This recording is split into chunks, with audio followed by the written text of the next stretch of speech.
ये तो बात सत्य है कि मनवादी लोग कभी भी हम लोगों का खुल के मुकाबला नहीं कर सकते और ना ही सामने से हमारा सामना कर सकते हैं। इसलिए अक्सर मनवादी लोग हमारे ही बीच के कुछ दलालों को चंद पैसों में खरीद कर और उनसे हमारे महापुरुषों को उल्टा सीधा बुलवाते हैं, उनसे गालियां दिलवाते हैं और अपने ही समाज को भ्रमित करवाते हैं। जैसे कि पिछली वीडियो में मैंने आपको दिखाया था किस तरह से एक भंते जी अपने ही समाज के लोगों को भ्रमित कर रहे हैं और आरएसएस की विचारधारा को फैला रहे हैं। किस तरह से किरण जाटो नाम की एक महिला अपने ही समाज के लोगों को गुमराह कर रही है। तो वैसे ही आज की वीडियो में हम आपको मिलाने वाले हैं एक धिंगड़ इंसान से, जो कि अपने ही समाज से आता है लेकिन वो अपना वजूद नहीं जानता है, क्योंकि उसकी मम्मी ने आसाराम के कॉलेज से पीएचडी कर ली है और वहां से ये प्रसाद मिला है। तो आज की वीडियो में हम आपको मिलाने वाले हैं ओम यादव से, और ये ओम क्या कह रहा है अपने समाज के लोगों के बारे में, एससी एसटी ओबीसी वर्ग के लोगों के बारे में और हमारे देश के संविधान निर्माता के बारे में। आप खुद सुन लीजिए। एक बार फिर से बात करने के लिए भीमटों के बारे में, शूद्रों के बारे में, नीच जाति के लोगों के बारे में। अबे तू होता कौन है बात करने वाला? क्यों बात करेगा? तू प्रधानमंत्री है, मुख्यमंत्री है, राष्ट्रपति है। अरे मादरचोद, तू है कौन बात करने वाला इन लोगों को? और तू किनको शूद्र बोल रहा है और किनको अछूत बोल रहा है? अबे मादरचोद, तू भीमटा भीमटा चिल्ला रहा है ना? आपको पता है भीमटा किसे कहा जाता है? अगर आपको नहीं पता है तो मैं फिर से बता दे रहा हूं। अक्सर अपनी सारी वीडियो में बताया करता हूं कि भीमटे का मतलब क्या होता है। तो सुन ओम यादव, भीमटे का मतलब क्या होता है। बाबा साहब ने जब एक ब्राह्मण औरत से शादी किया था तो उस वक्त सभी ब्राह्मण तेरे जैसे मादरचोद मानसिकता वाले लोग कंफ्यूजन में फंस गए कि आखिर एक दलित को, एक अछूत को, जिसे तू दलित अछूत कह रहा है, उसको जीजा कैसे कहें। तब उन लोगों ने भीमटा शब्द का उपयोग किया अपने जीजा के लिए। तो जीजा का शाब्दिक अर्थ ही भीमटा होता है। तो जिन लोगों ने ओम यादव जैसी अपनी बहनें दी होगी, जिनको ये छूत नीच कह रहा है, वो लोग भीमटा कहा करते हैं और ओम यादव उन्हीं में से आता है। और ये बार बार एक चीज कह रहा है, नीच, अछूत वगैरह वगैरह। चल भोसड़ी का, चल मुझे तू एक बात बता ओम यादव, तू क्या ब्राह्मण है, क्षत्रिय है, वैश्य है? नहीं ना, चार ही वर्ण होते हैं ना। तो जब तू ना ब्राह्मण है, ना क्षत्रिय है, ना वैश्य है, तो मादरचोद जो चौथा वर्ण बचता है तो तू भी तो वही है ना, शूद्र। और भोसड़ी का तू अछूत कह रहा है ना, तू यादव है ना, अखिलेश यादव, तेरे को नाम पता होगा ना। अखिलेश यादव ने जब अपना बंगला छोड़ा था तो शुद्धिकरण किया गया था, तब कहां गई तेरी उच्चतम? अबे साले, तू भी उसी खेत की मूली है, फिर क्यों तू गंद कर रहा है? हाँ, जब अखिलेश यादव एक देश के मुख्यमंत्री के साथ छुआछूत हुआ, एक देश के मुख्यमंत्री का शुद्धिकरण किया गया बंगले का, तो तू किस खेत की मूली है? तू क्या खुद को मुगलों की औलाद समझ रहा है क्या? बताता हूँ कि ये लोग चूड़े हैं, चमार हैं, ये लोग नीच हैं, अछूत हैं और पहले इनके ऊपर जो अत्याचार किए जाते थे वो बहुत सही किए जाते थे। ये लोग इसी के लायक थे। अबे मादरचोद, पहले की बात छोड़, आज की तू बात कर। तू कह रहा है कि ये लोग नीच हैं, अछूत हैं और इन लोगों पर जो पहले अत्याचार किए जाते थे वो बिल्कुल सही है। इन लोगों में बहनचोद तू भी आता है, इस बात को तू ना भूल। और तू कह रहा है ना कि ये लोग नीच हैं, अछूत है। हाँ, अरे भोसड़ी का, हमारे देश में संविधान चलता है और संविधान में जाति सूचक शब्द का प्रयोग करना कानूनन अपराध है। तेरे पर एफआईआर हो सकता है। तू कल की बात ना कर, तू आज की बात कर। और आज की डेट में तू असंवैधानिक शब्दों का यूज कर रहा है अपनी वीडियो में, जिस वजह से तेरे पर एफआईआर हो सकता है। और रही कल की बात, तो कल की बात छोड़, तू आज की बात कर। आज की कह रहा है कि इन लोगों पर जो अत्याचार होता था वो सही था। अरे मादरचोद, तू आज ये चीजें सोचकर सिर्फ देख ले, तेरी मां चोद कर तेरा भाई ना पैदा कर दी ये लोग, तब कहना।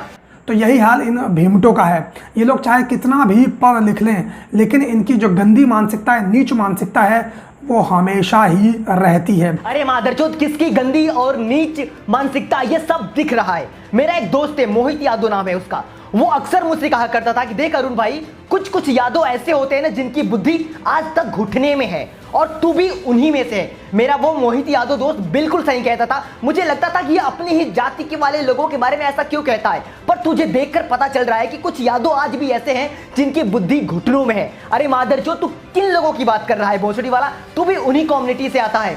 इन लोगों के बारे में एक कहावत है, हालांकि इनके बारे में नहीं है, वो ऐसे ही आमतौर पर कहावत है, लेकिन इनके ऊपर फिट बैठती है। कहावत है कि पैरों की जो जूती है, पैर की जो जूती है, उसको आप सर पर बिठा नहीं सकते हैं और सर पर बिठाने के बाद वो ताज नहीं बन सकती है।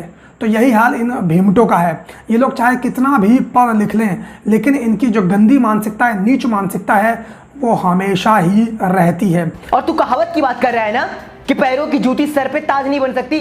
सुन मादरचोद, तुम लोग डॉक्टर भीमराव अंबेडकर को पैरों की जूती समझते थे ना, नीच अछूत ही समझते थे ना। वही डॉक्टर भीमराव अंबेडकर जिसे तुम लोग पैरों की जूती नीच अछूत समझते थे ना, वही डॉक्टर भीमराव अंबेडकर तेरे सर के ताज बने और जब तक संविधान है तब तक इस देश के ताज बन के रहेंगे। हमारे देश का राष्ट्रपति तुझे पता है कौन है, जिसे तुम लोग नीच अछूत कहते हो, पैरों की जूती कहते हो ना, आज भी हमारे देश का ताज राष्ट्रपति होता है और वो भी तेरे सर पे आज भी बैठा है। भोसड़ी का किस अंधकार में जी रहा है? अंधा है क्या? दिखाई नहीं दे रहा है? अरे अनपढ़ा, धर्म की चटनी चाटे हुए इस अंधकार से बाहर निकल और देख रियलिटी में हो क्या रहा है। तू जिन्हें नीच अछूत कह रहे हैं ना, वो कब का तेरे सर पर ताज बन के बैठे हैं और तुम सालों धर्म का अफीम पीकर अपनी माँ चुदा रहे हो आसाराम के आश्रम में जाकर। तो आज की इस वीडियो में मैं भीमटो की पोल खोलूंगा, साइंस जर्नी वाले की पोल खोलूंगा और इनके बाप अंबेडकर की पोल खोलूंगा। बताऊंगा कैसे अंबेडकर संविधान विरोधी था और सबसे बड़ा दोगला व्यक्ति था। ये मादरचोद बार बार कह रहा है अपनी वीडियो में कि बाबा साहब कोई नीच व्यक्ति थे और हम उनको अपना बाप मानते हैं। चल मादरचोद, हम मानते हैं उनको अपना बाप मानते हैं, हाँ, लेकिन तुम किसे बाप मानते हो? हाँ, किसे बाप मानते हो? आसाराम को, राम रहीम को, रामपाल को, ऐसे लोग तेरे बाप हैं। अरे क्या है इन लोगों का समाज में योगदान? चल हम मानते हैं उनको बाप क्योंकि उन्होंने हमें जीवन दिया। बेशक हमारे बाप ने हमें इस दुनिया में लाया, लेकिन इस दुनिया में जीने लायक बाबा साहब ने बनाया, इसलिए हम उन्हें अपने बाप से भी बढ़ के दर्जा देते हैं। पर तुम लोग मादरचोद आसाराम को, राम रहीम को, रामपाल को, ऐसे लोगों को अपना बाप मानते हो। और मादरचोद जिसे तू नीच कह रहा है ना, उसे सिंबल ऑफ नॉलेज की उपाधि दी गई है, भारत रत्न से नवाजा गया है उनको। उसके पास हजारों किस्म की डिग्रियां रही होंगी, भले ही उसने पीएचडी की होगी, लेकिन इसकी जो मानसिकता थी वो शूद्रों वाली ही थी, वो नीच वाली ही थी और वो संविधान विरोधी बातें ही करता था। ये मादरचोद कह रहा है कि उसके पास हजारों डिग्रियां थी। अरे भोसड़ी का, तू उनके बारे में जानता है कुछ? पढ़ा है उनके बारे में? अरे मादरचोद, जब उनके बारे में जानता नहीं, पढ़ा नहीं, कह रहे हजारों डिग्रियां थी। अबे हजारों डिग्रियां नहीं थी उनके पास। जब तुझे पता ही नहीं कि उनके पास कितनी डिग्रियां थी तो उनकी क्या बात कर रहा है? और एक बात तू बार बार कह रहा है कि वो संविधान विरोधी थे। अरे मादरचोद, जिसने संविधान बनाया वो संविधान विरोधी कैसे हो सकता है? हालांकि इसके लोग बताते हैं कि उसने संविधान की रचना की है, हालांकि मैं ऐसा नहीं मानता हूं क्योंकि उसने अकेले संविधान की रचना नहीं की है। ये मादरचोद कह रहा है कि इसके लोग बताते हैं कि उन्होंने संविधान की रचना की है। अरे भोसड़ी का, तू जापान में रहता है, फ्रांस में रहता है, अनपढ़ है, स्कूल में नहीं गया है क्या? तुझे पता नहीं है कि संविधान निर्माता कौन है? तुझे पढ़ाया नहीं गया ये चीजें?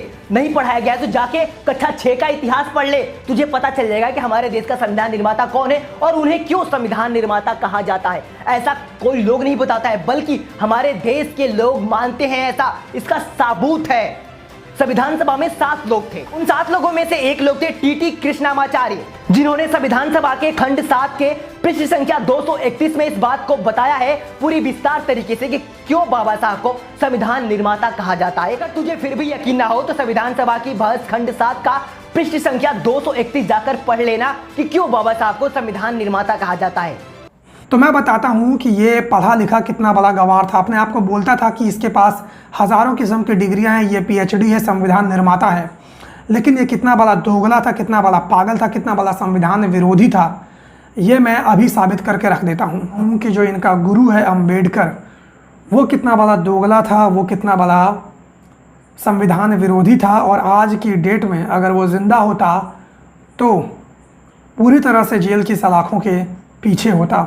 ये मादरचोद दोगले की औलाद बार बार एक बात कह रहा है कि बाबा साहब पागल थे, सनकी थे, संविधान विरोधी थे। अरे भोसड़ी वाले, जिसने इस देश का संविधान लिखा वो संविधान विरोधी कैसे हो सकता है? तुझे इतनी भी अकल नहीं है? एक ही बात को अपनी पूरी वीडियो में, तेरी पूरी वीडियो मैंने देखी जो 10 मिनट की है, पूरी वीडियो में मादरचोद तूने एक ही बात कही है। क्या खुलासा किया है, क्या बताया उस वीडियो में? सिर्फ एक ही बात कि बाबा साहब पागल थे, दोगले हैं, ये थे। अरे मादरचोद, मोहल्ले वाले भी तो इस बात को कहते हैं कि तू भी अपने बाप की औलाद नहीं है क्योंकि तेरी माँ आसाराम के आश्रम से पीएचडी करके निकली थी, वहां की तू प्रसाद है। इस बात को हम भी मानते हैं, भोसड़ी वाले, पूरा देश मानता है कि तू मादरचोद की औलाद है। भोसड़ी का, तुझे क्या लगता है ये सारी बातें कह के तू क्या सिद्ध करना चाहता है? हाँ, तुझे पता है एक बात कि हमारे देश में कोई कानून का विरोध करे, कानून का उल्लंघन करे तो उस पर एफआईआर हो सकती है, उसे जेल हो सकता है। और तू तो मादरचोद हमारे देश के कानून बनाने वाले के खिलाफ उल्टा सीधा बोल रहा है, तो तेरी तो गांड फटने ही वाली है बेटा।